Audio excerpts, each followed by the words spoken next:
사랑하는 여러분, 오늘 말씀은 황금률을 지켜야 하는 이유가 무엇인가? 주님께서 우리에게 은혜의 말씀을 주시겠습니다.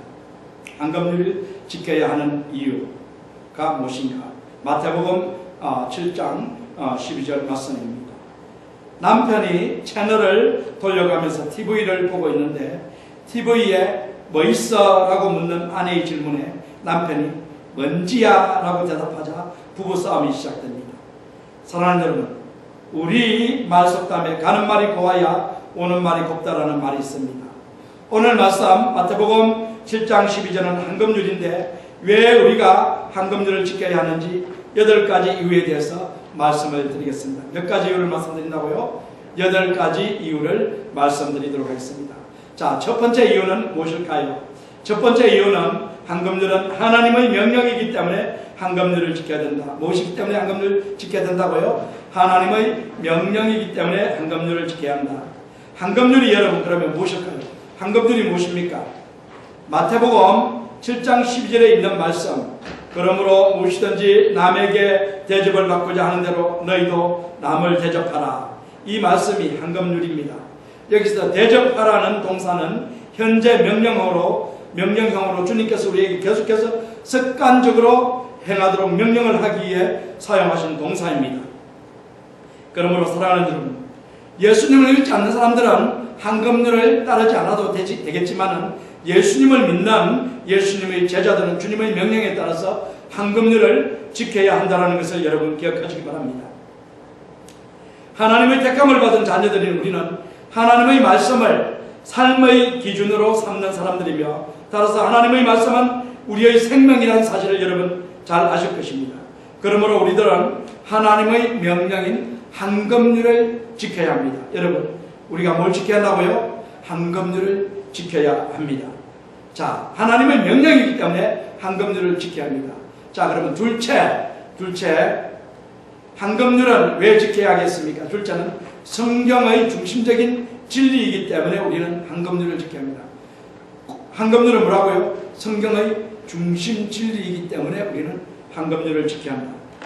사랑하는 여러분, 산상수훈에는 2개의 중심 교훈 강령이 나오는데, 마태복음 6장 33절 그런즉 너희는 먼저 그의 나라와 그 의를 구하라와, 이것은 하나님과의 수직적인 관계의 교훈인데, 강령인데, 마태복음 7장 12절에는 무엇이든지 너희가 남에게 대접을 받고자 하는 대로 남을 대접하라고 하는 다른 사람들과의 수평적 관계의 강령이 나오고 있습니다.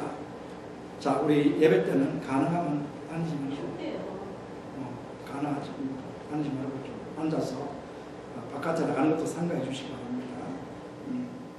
그래서 예배 때는 말씀 듣고, 그래서 마태복음 7장 12절 여기 보면은 수평적인 관계를 나타내는 이 대강령이 마태복음 7장 12절 말씀인데, 이 황금률은 그러므로로 시작을 합니다. 이 접속부사는 그러면 무슨 역할을 할까요? 그러므로라는 이 접속부사는 무슨 역할을 할까요? 그러므로 이것은 황금률 7장 12절이 기록되기 전에 7절에서 11절에 보면 기도하면 들어주실 것이라는 말씀 다음에 나오기 때문에 기도할 때 하나님 아버지께서 들어주심으로 황금률을 지켜야 한다는 뜻으로 해석하는 사람들이 있는데, 그렇게 해석하면 될까요? 라는 질문을 하면 여러분은 뭐라고 하겠어요? 그렇게 해석하면 안 됩니다. 하나님 아버지께서 기도를 들어주시기 때문에 우리가 무엇이든지 남에게 대접을 받고 싶은 대로 남에게 대접을 해주라는 이런 명령이 아닙니다. 왜냐하면 그렇게 한다면 기도 응답을 조건으로 우리가 황금률을 지키는 율법주의적인 저급한 신앙으로 떨어지기 때문입니다. 우리의 신앙은 율법주의가 아니라 하나님의 은혜에 의해서 신앙생활을 하는 신앙입니다. 그러므로 황금률은 기도 응답을 들어주시기 때문에 우리가 황금률을 지켜야 된다, 그런 뜻으로 해석을 할 수 없고, 그렇다면 어떻게 해석을 해야 될까요? 마태복음 7장 12절의 시작 그러면 무엇을 나타낼까요? 이것은 마태복음 5장 17절에 보면 내가 율법이나 선지자를 폐하려 온 줄로 생각하지 말라라고 시작을 하는데, 또 마태복음 7장 한참 지나서 7장 12절에 가면 이것이 율법과 선지자니라고 단락을 끝쳐냈습니다. 그래서 주님은 마태복음 5장 17절에서부터 시작해가지고 마태복음 7장 12절까지를 포괄시경대로 제자들에게 말씀을 가르칩니다. 간단히 말씀드리면 주님은 그러므로를 사용하여 대합보를 사용해서 율법과 선지자의 가르침은 한금률로 완성된다고 가르치고 있습니다. 율법과 선지자의 글이 뭘로 완성이 된다고요? 한금률에 의해서 완성이 된다고 가르치고 있어요. 그래서 한금률이 얼마나 중요한 교훈인지 여러분 기억을 하셔야 됩니다. 그러므로 이 7장 12절 한금률, 이것은 바로 이렇게 해석할 수 있습니다. 이와 같이 내가 너에게 가르쳤으므로 이와 같이 행하라, 이런 의미입니다. 그래서 마태복음 주석을 쓴 해거너는 이렇게 말합니다. 마태복음 주석을 쓴 WBC 워더 비브리칼 커멘터리를 쓴 해거너는 더 나아가서 산상수훈 전체의 요약을 단 한마디로 표현한다면 그것은 산상수훈이다. 마태복음 전체를 요약하면 뭘로 표현된다고요? 산상수훈으로 표현이 될 수, 한금률로 표현이 될 수 있다라고 이렇게 결론을 짓습니다. 자, 그런데 더 놀라운 사실은 뭐냐면은, 이 한금률을 주님께서 말씀하십니다. 너희가 남에게 대접을 받고 싶은 대로 너희도 무엇이든지 남에게 그대로 대접을 하라고 하신 다음에 이것이 율법과 선지자니라, 이렇게 말씀합니다. 율법과 선지자가 무엇입니까? 율법과 선지자가 바로 구약 성경을 말씀하시는 것, 좁게는 모세 오경을 말씀하시는 것이지만 구약 성경 전체를 율법과 선지자라고 표현하신 것입니다. 그러므로 이 한금률은 한마디로 요약해서 뭐냐면 율법과 선지자, 구약 성경 전체를 한마디로 요약하면 뭐로 표현된다고요? 한금률로 표현된다. 믿으십니까, 여러분? 이 한금률이 그만큼 중요하기 때문에 주님께서 이렇게 결론을 지은 것입니다. 그러므로 이 한금률은 뭐냐면 구약의 가르침의 요약이자 구약의 중심 진리예요. 이 한금률이 뭐라고요? 구약의 중심 진리이다. 흥미로운 것은 주 예수님께서 말씀하신 구약의 중심 진리가 마태복음 22장 37절과 40절에 또다시 기록이 되어 있습니다. 마태복음 22장 37절에서 40절까지의 구약의 중심 진리가 기록되어 있는데 제가 읽어보겠습니다. 예수께서 가라사대 내 마음을 다하고 목숨을 다하고 뜻을 다하여 주 너희 하나님을 사랑하라 하셨으니 이것이 크고 첫째 되는 계명이요 둘째는 그와 같으니 내 이웃을 내 몸과 같이 사랑하라 하셨으니 이 두 계명이 온 율법과 선지자의 강령입니다. 그러므로 사랑하는 여러분, 한금률은 곧 하나님의 사랑과 이웃 사랑의 법이에요. 한금률은 물론 표현된다고요? 하나님의 사랑과 이웃 사랑으로 표현되는 것이 바로 한금률이다. 그래서 결론적으로 말씀드리면 한금률은 산상수훈의 요약일 뿐만 아니라 구약 성경 전체의 요약이기 때문에 이 한금률을 우리는 어떻게 해야 될까요? 지켜야 된다. 아멘이십니까? 이 한금률이 뭐라고요?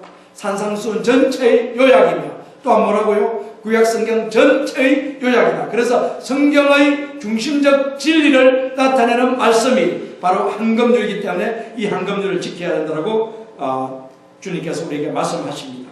자, 그러면 세 번째, 왜 우리가 한금률을 지켜야 할까요? 세 번째, 우리가 한금률을 지켜야 하는 이유는 무엇일까요? 하나님의 말씀에 순종할 때 기도 응답을 받기 때문에 우리가 한금률을 지켜야 합니다. 뭐 때문에요? 하나님 말씀에 우리가 순종해야 하나님께서 우리의 기도에 응답을 해주신다는 약속을 하셨기 때문에 우리가 한금률을 지켜야 된다. 그래야 우리가 기도 응답을 받을 수 있다는 것입니다. 성경 중심의 진리인 이 한금률을 불순종하는 것은 무엇일까요? 죄일까요? 죄가 아닐까요? 죄예요. 한금률을 불순종하면 그건 죄입니다. 한금률을 불순종하면. 하나님께서 우리들에게 약속하기를 죄에서 떠날 때 우리 기도를 들어주신다고 약속하셨습니다. 하나님은 죄악을 반복적으로 습관적으로 행하는 자의 기도를 듣지 않으신다는 사실을 여러분 기억하시기 바랍니다. 이사야 1장 15절에 보면 너희가 손을 펼 때에 내가 눈을 가리우고 너희가 많이 기도할지라도 내가 듣지 아니하리니 이는 너희 손에 피가 가득함이라. 왜 기도를 안 들어준다고요? 너희 손에 피가, 제약이 가득하기 때문에 안 들어주시겠다라고 하신 말씀이고, 이사야 59장 1, 2절에 보면 여호와의 손이 짧아 구원치 못하심도 아니요 귀가 둔하여 듣지 못하심도 아니라 오직 너희 제약이 너희와 너희 하나님 사이를 엮고 너희 죄가 그 얼굴을 가리워서 너희를 듣지 않으시게 함이니. 바로 무엇이 하나님과 우리 사이를 가로막는다고요? 죄가 하나님과 우리 사이를 가로막기 때문에 우리가 아무리 많이 기도해도 하나님이 들을 수가 없다라고 말씀하신 내용입니다. 서가라 7장 9절과 13절에 보면 만군의 여호와가 이미 말하여 이르기를 너희는 진실한 재판을 행하며 피차의 인애와 긍휼을 베풀며 만군의 여호와가 말하였노라. 내가 불러도 그들이 듣지 아니하였은즉 그들이 불러도 내가 듣지 아니하리라. 하나님이 돌아오라 돌아오라 하면서 이스라엘 백성들을 수많이 불렀는데 그들이 하나님께로 돌아오지 않자 하나님도 이제 그들이 어려움 속에서 불러도 내가 그들에게 가지 않겠다라고 하신 말씀이에요. 그래서 기도응답은 바로 죄에서 떠날 때 기도응답이 일어납니다. 하나님 말씀에 순종할 때 기도응답이 일어난다는 걸 여러분 기억하시기 바랍니다. 하나님 말씀에 순종할 때 기도응답이 일어나는데, 이 하나님 말씀에 순종할 때 그러므로 우리가 무엇을 순종해야 됩니까? 한금률이 구약 전체의 핵심 진리이기 때문에 이 한금률에 순종할 때 우리가 기도응답을 받을 수 있다는 것을 여러분 기억하시기 바랍니다. 또 성경에 보면은 죄악에서 돌이킨 자, 경건한 자의 기도를 들어주신다고 하신 약속의 말씀, 잠언서 15장 29절에 되어 있는데 여호와는 악인을 멀리하시고 의인의 기도를 들으시니라. 하나님은 누구를 멀리한다고요? 누구를 멀리해요? 악인을 멀리하고 누구의 기도를 들으신다고요? 의인의 기도를 들어주신다라고 말씀하셨고, 또 시편 요한복음 15장 7절에 보면 너희가 내 안에 거하고 내 말이 너희 안에 거하면 무엇이든지 원하는 대로 구하라 그리하면 이루리라. 우리가 누구 안에 거할 때 기도응답이 일어난다고요? 주님 안에 거할 때. 주님 안에 거한다는 것은 주님 말씀이 내 안에 거하는 것입니다. 주님 말씀이 내 안에 거한다는 것은 내가 주님 말씀에 순종하는 거예요. 믿으십니까? 주님 말씀에 따르는 거예요. 그래, 주님 말씀에 불순종하는 것은 주님 안에 거하는 것이 아니고 주님 말씀이 내 안에 있는 것이 아닙니다. 여러분들 말하지 않습니까? 주님의 말씀이 내 안에 있다, 나는 주님 안에 있다, 이렇게 고백을 말하는데 이것은 곧바로 주님 말씀에 내가 순종하며 주님의 뜻을 따르고 주님을 기쁘게 해드리는 이런 삶을 살아가고 있는 것이 바로 주님 안에 가는 것이며 주님 말씀 안에 있는 것입니다. 이런 자들에게 무엇이든지 구하면 어떻게 한다고요?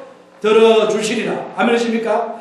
무엇이든지 구하면 들어주시라. 어떤 사람들에게 너희가 내 안에 있고 내 말이 너희 안에 있을 때 라고 하신 이 주님 말씀에 순종하는 자들에게는 무엇이든지 다 들어주겠다라고 하신 주님 말씀을 기억하시기 바랍니다. 요한일서 3장 22절에 보면 무엇이든지 구하는 바를 그에게 받나니 이는 우리가 그의 계명을 지키고 그 앞에서 기뻐하시는 것을 행함이라. 우리가 무엇이든지 구하면 응답을 받는데 그것은 바로 뭐냐면 주님이 기뻐하시는 일을 행하기 때문에 우리가 구하는 모든 것을 응답해 주신다라고 말씀했습니다. 주님이 기뻐하시는 일이 무엇입니까? 그 일은 바로 주님의 말씀에 순종하는 것입니다. 아멘이십니까?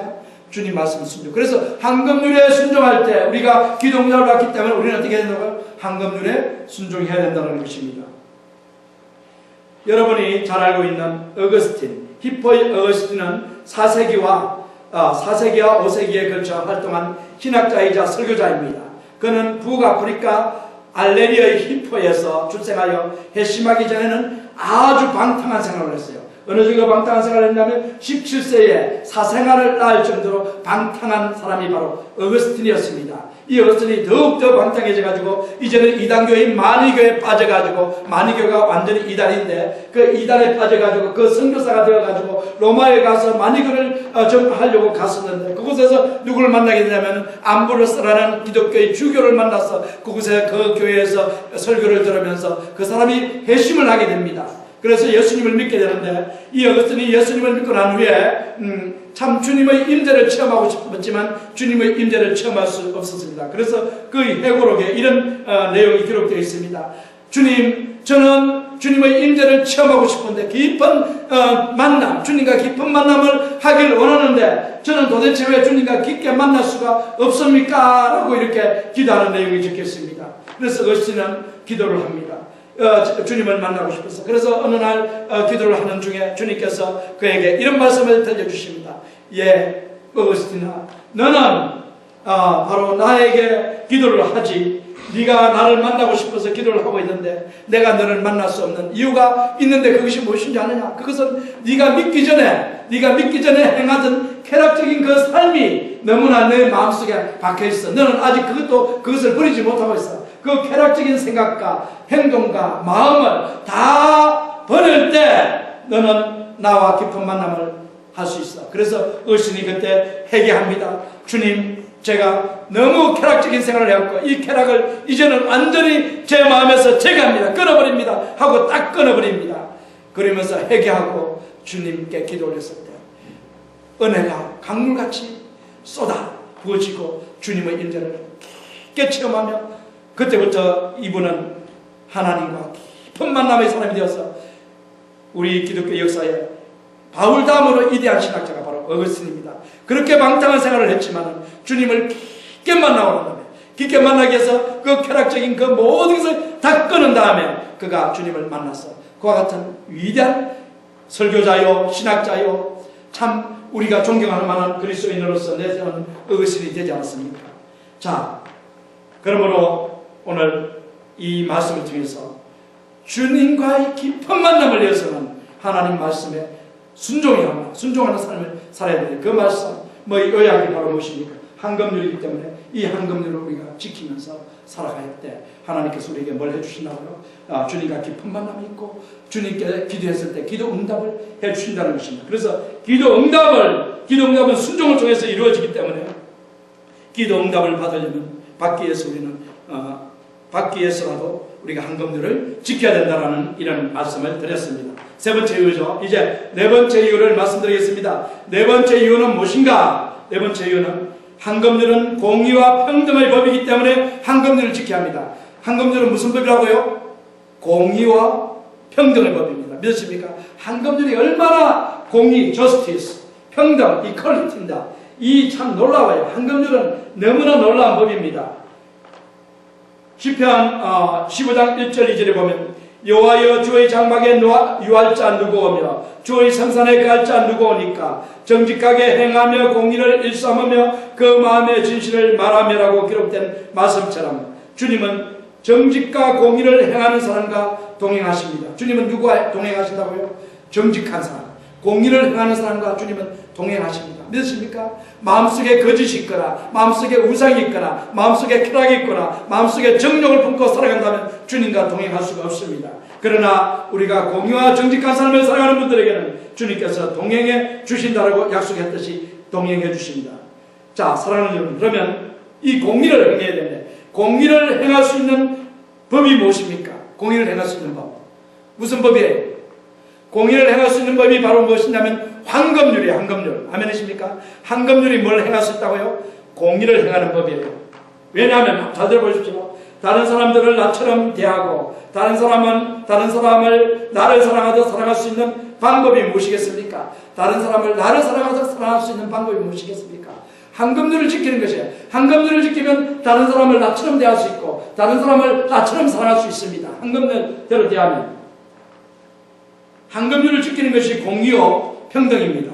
한금률은 다른 사람에게 편에 파셜리티로 대하지 않고 오직 다른 사람을 나를 대해서 공의롭게 대하는 공의와 평등의 법입니다. 그래서 한금률을 지키는 분들이 주님과 동행할 수 있습니다. 사랑하는 여러분, 한금률은 공의와 평등의 법이기 때문에 여러분들이 한금률을 지켜야 됩니다. 나폴레옹 황제 여러분 잘 아실 것입니다. 나폴레옹 황제가 세인트 헬라나 섬에서 몇 사람의 병사를 거느리고 언덕에서 내려가고 있었습니다. 쭉 이렇게 내려가는데 저 아래에 누가 올라오고 있었습니까? 농부한 사람이 쭉 짐을 지고 무거운 짐을 지고 올라옵니다. 그 황제가 내려가니까 농부가 짐을 지었더라도 어떻게 해야 되겠습니까? 피해야 되겠죠. 근데 피하지 않고 황제가 오는 길을 쭉 그대로 쭉 따라 올라옵니다. 그래서 황제가 피할 수밖에 없었습니다. 이것 보고 누가 화가 났겠습니까?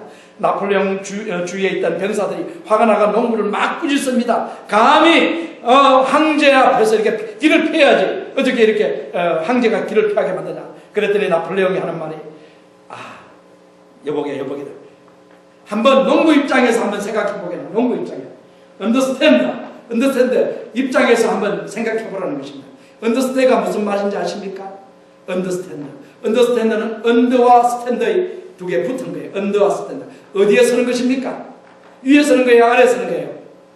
언더, 아래에 서는 거예요. 농부의 입장에서, 황제지만 누구 입장에서 서보는 거예요? 농부 입장에서 서보면은 농부가 왜 길을 안 비키고 올라오는지를 이해할 수 있다는 그 무거운 짐을 지고 있는데 누가 피해야 되겠습니까? 황제지만 황제가 피해야 되지 않겠습니까? 농부 입장에서 생각해보면 그게 이해가 됩니다. 그러나 병사들은 농부 입장이 되지 않았기 때문에 절대 이해가 안 되는 거예요. 이해가 안 돼가지고 농부를 꾸짖는 것입니다. 그래서 이 바로 뭐냐면은 이 황금률은 무엇이냐면 언더스탠드 하는 거예요. 믿으십니까? 황금률은 뭐 하는 거라고요? 언더스탠드. 언더스탠드는 어디로 간다고요? 적어도 상대방의 입장에서 보는 거예요. 같은 입장에서 보는 거예요. 상대방의 입장에서 보면 그 사람의 이치를 이해할 수 있고 마음을 이해할 수 있고 생각을 이해할 수 있다는 거예요. 늘 내 입장에서 생각해 보면은 상대방이 믿고 잘못했고 손가락질 해야 되겠죠. 그러나 상대방 입장에서 보면 그렇게 되지 않는다는 거예요. 이게 바로 뭐라고요? 평등의 법이고 공의의 법이고 이게 바로 황금률이라는 거예요. 그래서 황금률은 우리가 내 자신이 원하는 것을 하는 게 아니라 누가 원하는 것을 해주는 것입니까? 황금률은 상대방이 원하는 것을 해주는 것이 바로 황금률이에요. 그래서 상대방의 입장에서 서서 생각해보면 상대방에게 베풀 수가 있는 겁니다. 이게 바로 그렇기 때문에 공의의 법칙이요 평등의 법칙이요 그렇기 때문에 이 황금률을 우리는 어떻게 해야 된다고요? 지켜야 되는 것입니다. 자, 다섯 번째 한번 생각해 보겠습니다. 다섯 번째는 황금률은 다이버시티가 뭐예요? 다양성 혹은 포괄성이라고 합니다. 다양성, the law of diversity, 포괄성의 법칙, 다양성의 법칙입니다. 이 황금률은 한 개에 국한되어 있습니까? 아니면 수많은 명령에 다 연결이 되어 있습니까? 수많은 명령에 다 연결되어 있는 것이 황금률이에요. 예수님은 산상수훈에서 이 황금률을 말씀해 주셨기 때문에 산상수훈에 보면은 간음하지 말라, 살인하지 말라, 도둑질하지 말라, 미워하지 말라, 판단하지 말라, 저주하지 말라 이런 말씀들이 쭉 기록되어 있는데 이런 몇 가지에 국한되어 있는 것이 황금률이 아니라 황금률은 성경 전체에 연결이 되어 있어요. 성경 전체에. 이게 포괄성의 법칙이에요. 포괄성. 그래서 우리는 황금률을 지켜야 된다. 사랑하는 여러분, 그래서 황금률을 시작하기 전에 뭐라고 말했냐면 주님께서 이렇게 말씀하셨어요. 무엇이든지 everything whatsoever 무엇이든지 간에 모든 것을 행할 때 다른 사람이 무엇을 해주기를 원하는지 생각해보고 그걸 해주라는 거예요. 내가 다른 사람에게서 무엇을 해주기를 원하는지 생각하고 그걸 다른 사람에게 베풀어 주라는 것입니다. everything에서 whatsoever에서 사랑하는 여러분, 다른 사람이 여러분에게 해주길 원하는 것은 무엇입니까? 여러분에게 다른 사람이 해주기를 원하는 게 무엇이에요? 있습니까? 뭐 목사님한테 해주기를 원하는 게 있을 거 아니에요. 그걸 한번 생각해보고 먼저 목사님한테 한번 베풀어봐요. 아멘. 이게 황금률이에요. 목사님은 성도님이 원하는 게 있을 거 아니에요. 그죠? 내가 성도님한테 내가 원하는 게 있을 거 아니에요. 그러면 내가 성도님한테 먼저 베풀어 주는 거예요. 그게 바로 황금률이에요. 믿으십니까? 이게 바로 황금률이다. 그래서 그것이 무엇이든지 그대로 다른 사람에게 행하는 것입니다. 이것이 바로 황금률의 포괄성인데 여러분이 존경받기를 원하면 어떻게 해야 되겠습니까? 존경받기를 원합니까? 그럼 어떻게 해야 돼요? 내가 받고 싶은 대로 존경해주면 되는 거예요. 다른 사람은 존경해줘요. 여러분이 사랑받기 원합니까? 그럼 어떻게 해야 돼요? 사랑해 주십시오. 믿으십니까? 여러분이 높임받기 원하면 어떻게 해야 돼요? 높여주십시오. 여러분이 칭찬받기 원하면 어떻게 해야 돼요? 칭찬해 주십시오. 맨날 비판하는 사람 옆에는 누구만 있습니까? 비판하는 사람들만 있습니다. 아멘이십니까? 그래서 우리가 말할 때 칭찬만 하면 우리 옆에는 누가 온다고요? 칭찬하는 사람들만 오는 거예요. 아멘이십니까? 칭찬하십시오. 이게 황금률이에요. 용서받기 원하면 어떻게 하라고요? 용서하십시오. 구제받기 원하면 구제하십시오. 도움받기 원하면 어떻게 하라고요? 도와주십시오. 여러분이 비판받고 싶지 않으면 어떻게 하지 말라고요? 비판받고 싶지 않으면 어떻게 해야 돼요? 비판하지 마십시오. 아멘이십니까? 이게 바로 황금률이에요. 황금률. 부부가 극장에 갔습니다. 극장에 갔는데 와이프가 아내가 영화 뭐 볼까 하라고 남편에게 물으니까 남편이 이렇게 말해요. 아저씨 재미있겠는데 아저씨 볼래? 라고 물었어요. 그랬더니 아내는 뭐라고 대답하니까 아저씨는 집에서 맨날 보는데 뭐 아저씨 봐 다른 거 보자. 그 대신에 악마를 보았다는 영화를 보면 더 좋겠어. 악마를 보았다를 보자. 그랬어요. 그랬더니 남편이 뭐라고 했을까요? 남편이 무슨 소리야? 악마는 집에서 맨날 보고 있는데 바로 악마를 봐. 이렇게 말했다는 거예요. 사랑하는 여러분, 바로 황금률 이와 같은 것입니다. 받고 싶은 대로 다 이루는 거예요. 아멘이십니까? 자, 황금률은 이제 여섯 번째, 황금률은 빛과 소금의 법이기 때문에 어떻게 된다고요? 빛과 소금의 법이기 때문에 황금률을 지켜야 합니다. 아멘이십니까? 황금률은 무슨 법이라고요? 빛과 소금의 법이다. 마태복음 5장 16절에 보면 이같이 너희 빛을 사람 앞에 비치게 하여 저희로 너희 선한 행실을 보고 하늘에 계신 아버지께 너희 아버지께 영광을 돌리게 하라. 이같이 빛을 비치게 하여 너희 선한 행실을 행하여 사람들 앞에 너희 선한 행실을 행하여서 그 사람들이 하나님 아버지께 영광을 돌리도록 하게 하라. 우리가 선한 행실을 할 때 하나님께 뭐가 된다고요? 영광이 돌아갑니다. 믿으십니까? 우리가 선한 행실을 할 때 하나님께 영광이 돌아갑니다. 우리들이 선을 행할 때 하나님 아버지께 영광을 돌릴 수 있는데 우리가 사람들에게 선을 행할 규칙을 한마디로 말하면 사람들에게 어떻게 하면 우리가 선을 행할 수 있을까요? 황금률을 지키면 선을 행할 수 있습니다. 성경은 말씀합니다. 선으로 악을 이기라. 너희는 선을 행하기에 지음을 받았다. 사랑하는 여러분은 다른 사람이 여러분에게 악을 행하지 않고 선을 행하기 원하실 것입니다. 그러므로 여러분이 남에게 대접을 받고자 하는 대로 남에게 행하신다면 여러분들은 남에게 선을 행할 것입니다. 사랑하는 여러분, 황금률대로 산다면 이 세상에서 악은 완전히 사라집니다. 아멘입니까? 모든 사람이 황금률대로 산다면 악은 사라질까요? 사라지지 않을까요? 사라지겠죠. 왜냐하면 여러분들은 상대방이 나에게 선을 행하기를 원합니까? 악을 행하기를 원하십니까? 뭘 원하기를 원하셔요? 여러분들은 상대방이 나에게 악한 행동을 해주기를 원해요? 선한 행동을 해주기를 원해요? 선한 행동을 해주기를 원하죠. 그러면 여러분들은 상대방에게 뭘 해야 됩니까? 선한 행동을 해야 되는 거예요. 황금률에 하면. 그죠? 황금률에 하면 상대방이 나에게 선을 해주기를 원한다면 나는 그 사람에게 뭘 해야 돼요? 선을 해줘야 되는 거예요. 그러므로 우리가 행동하는 행위는 모두 다 뭘로 표현이 됩니까? 선으로 표현돼요. 선으로. 모든 것이 선이에요. 그러므로 교회가 선으로 가득 찰 것이고 악은 다 떠나가고 이 캔사식도 악은 다 떠나가고 뭘로 가득 찬다고요? 선으로 가득 차는 거예요. 황금률을 다 지키게 되면 기독교인들이 다 황금률을 지키고 이 캔사시에 있는 시민들이 다 황금률을 지킨다면 이 캔사시티는 바로 악이 없는 세상, 범죄가 있을 수 없죠. 저는 매일 총소리를 듣고 사는데 뉴스를 보면 뭐 매번 저기 다운타운 쪽에 늘 살인사건이 일어나고 총기사고가 일어납니다. 이런 것들이 다 떠나게 되는 것입니다. 황금률을 지키면 절대로 상대방이 나에게 총을 쏘기를 원하는 사람 없을 것입니다. 그러면 나도 절대로 총을 안 쏘겠죠. 이게 바로 황금률입니다. 자, 사랑하는 여러분, 그러므로 황금률은 천상의 법이에요. 하늘의 법이에요. 왜냐하면 악이 없는 세상이 되기 때문에 하늘의 법이에요. 여러분 모두 다른 사람들이 자기를 미워하지 않고 사랑해 주기를 원하지 않습니까? 또 모든 비판은 사라질 것입니다. 왜냐하면 모든 분들이 비판 대신에 칭찬을 듣고 싶어하기 때문입니다. 그러므로 우리 모두가 주님의 절대적인 명령 황금률을 지킨다면 우리 교회 안에 오직 사랑만이 가득 찰 것이고 우리 교회는 캔사시티를 찬란하게 비추는 등대가 될 것이며 여러분들은 세상의 빛과 소금이 될 것입니다. 아멘이십니까? 자, 이제 일곱 번째, 황금률은 바로 윤리와 도덕을 뛰어넘은 영적인 법이기 때문에 우리는 그것을 지켜야 해요. 황금률은 무엇이라고요? 윤리와 도덕을 뛰어넘은 영적인 법이기 때문에 황금률을 지켜야 됩니다.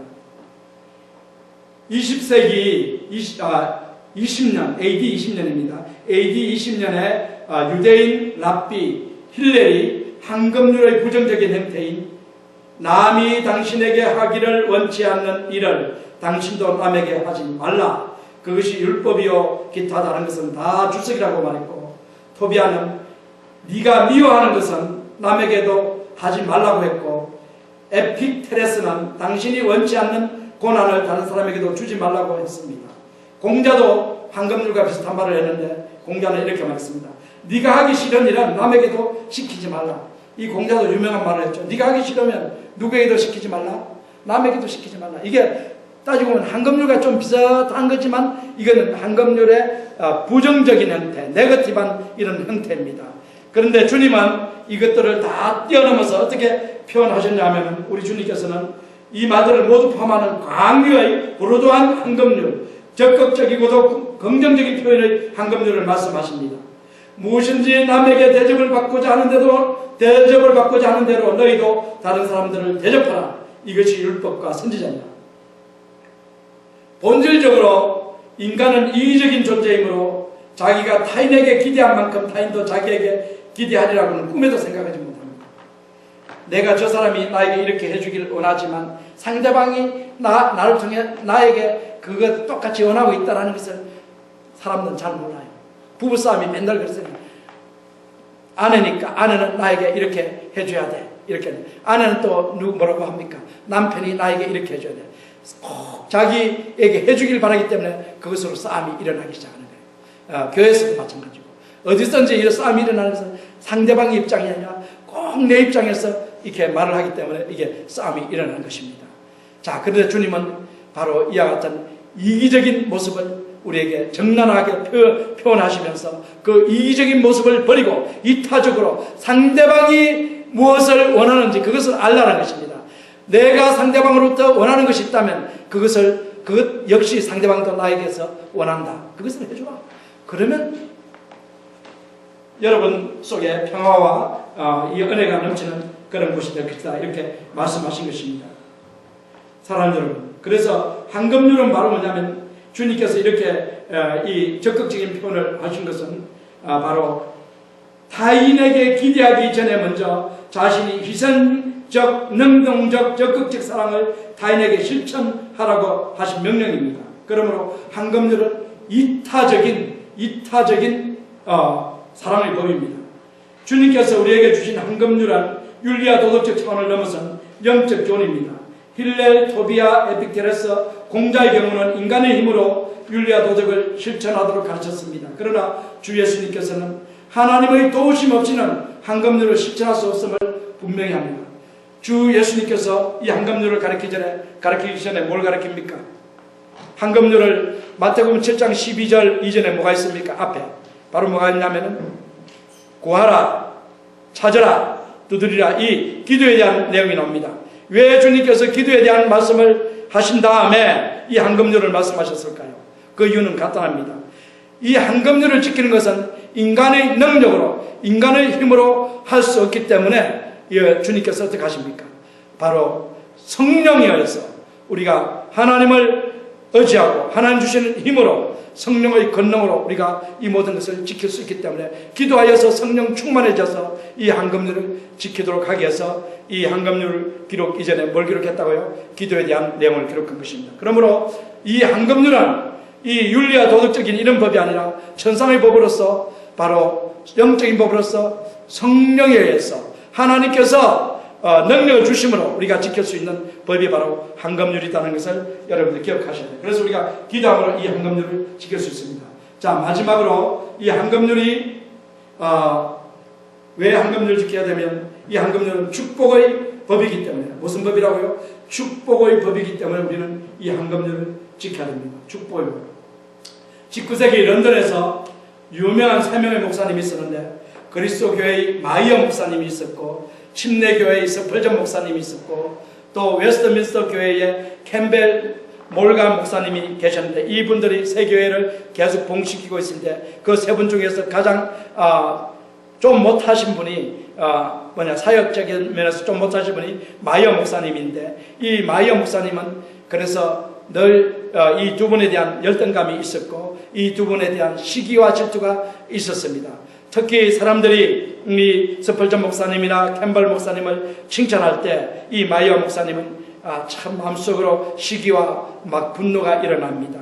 그래서 하나님께 기도합니다. 하나님, 제가 참 목사로서 그 스펄전 목사님과 캠벨 목사님을 시기하고 질투하는데 제발 이 시기심과 질투심을 없애주십시오 하나님, 이렇게 기도를 했습니다. 기도를 했지만 아무리 기도해도 이 시기심이 없어지지 않고 질투심이 없어지지 않았습니다. 그래서 어느 날 깊게 기도합니다. 하나님, 아무리 기도해도 이 시기심과 질투심이 없어지지 않는데 어떻게 하면 좋겠습니까? 그랬더니 하나님께서 말씀을 들려주십니다. 마이어야, 너는 지금 시기심을 없애달라고, 질투심을 없애달라고 기도를 했지만 네가 나에게 그분들을 축복해달라는 이런 기도를 해본 적이 있느냐? 축복 기도를 하거라. 그래서 그런 음성을 하나님께 들려주셨습니다. 그래서 이 캠벨 목사님, 마이어 목사님이 그 자리에서 무릎을 꿇고 하나님께 기도합니다. 저 스펄전 목사님과 이 캠벨 목사님이 더욱더 설교를 잘하여 더욱 큰 붕을 일으키게 해주시고 그분들이 사역하는 교회가 풍성한 이런 열매들이 맺고 큰 붕이 일어나게 해주세요. 이렇게 축복 기도를 했습니다. 그 다음날 아침에 일찍 일어나서 이 마이어 목사님이 자신의 노트에다가 해고로 고백록을 씁니다. 주님, 지금까지 제가 두 분을 시기하고 질투하는 마음을 부리지 못하고 그걸 없애달라고 기도했는데 이제 제가 축복 기도를 해드렸더니 이제 저에게는 질투와 시기가 사라지고 저 속에는 평강과 기쁨이 흘러넘칩니다. 주님, 지금까지 저희 잘못한 죄들을 다 용서해 준 주님 감사합니다 하면서 하나님을 찬양하는 이런 고백을 그 다음날 아침 이런 새벽에 썼습니다. 나는 자유를 얻었네. 나는 평강을 얻었네. 시기와 질투가 사라지니까 자유와 평강이었습니다. 그 이후에 어떤 일이 있었는지 아십니까? 그 세 교회, 캠벨 목사님, 스펄전 목사님, 마이어 목사님, 그 세 교회가 런던에서 크게 부흥해서 똑같이 엄청나게 부흥을 하는 이런 하나님의 은혜를 입혀주셨다는 기록이 있습니다. 오늘 그래서 주님께서 우리에게 말씀해 주신 게 뭐냐면 한금률 8번째는 그것은 축복의 법이기 때문에 이 한금률을 지켜야 된다고 주님께서 우리에게 말씀해 주셨습니다. 사랑하는 여러분, 오늘 제가 8가지 이유, 한금률을 지켜야 될 이유를 말씀드렸습니다. 여러분 기억하시고 우리는 한금률을 지키며 하나님께 주신 은혜를 마음껏 누린 여러분들 되시기를 주님의 이름으로 축원합니다.